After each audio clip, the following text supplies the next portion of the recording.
I was inspired by that last one to pick this particular poem here. Thank you very much for having me. This is about prostitutes and the way we all prostitute ourselves in our day-to-day existence. And this bad week, this past week, and remember to love the children. Oh, yes. Love the children. Amen. Because no woman is born and wants to be a whore. And no man wants to be a whore really. So here we are. God bless. Thank you very much. The greatest love that exists in our world today is the love that exists between a whore and her customer.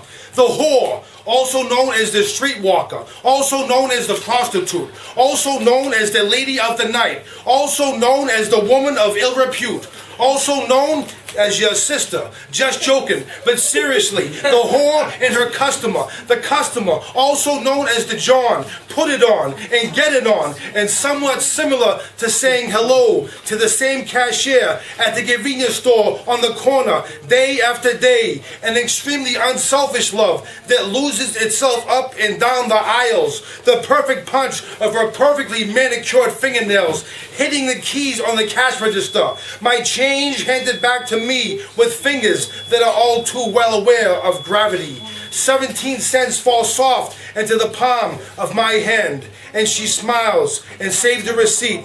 And this is as close as some not so unfortunate soul will ever come to love.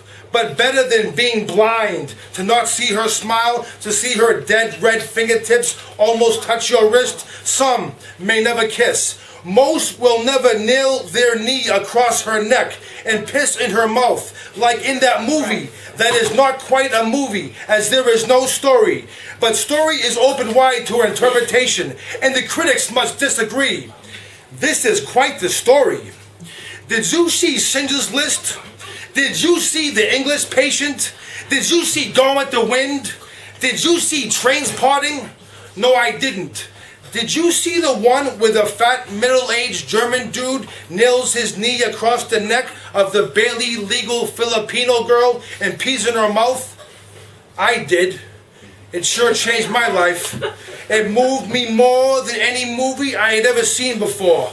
It made me squirm. It made me run to a dictionary and look up the word squirm to be sure that I was using it in the proper context. And it turns out I wasn't. I wasn't even there. I wasn't even him. The customer at the convenience store open all night and open for all eternity, but still called 7-Eleven.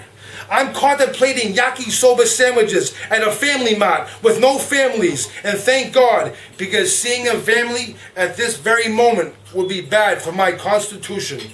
Love is everywhere. Love is everywhere, and luckily no mothers and no daughters walk through the door.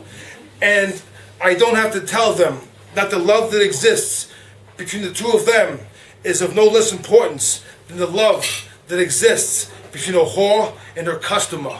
Of course we keep this to ourselves, and we plan for the future, for the flight, for the bomb that goes off in the cockpit.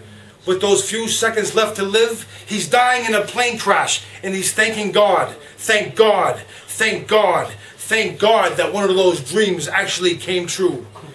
Last night I dreamt that I was a child, of course, and I was dreaming, of course, and of course I was dreaming because I was a child. And I dreamt that I was naked, as I am now, underneath these clothes that I borrowed or stole or actually bought with money that I made myself. Money that I made doing a job that I never dreamt of doing. Money that I made smiling into space, thinking of her face, her big bone cheekbones, and her tiny gap tooth that smiled, and it laughed, and it wasn't forced, and it fooled me into thinking that I had known her as a child. Thank you very much.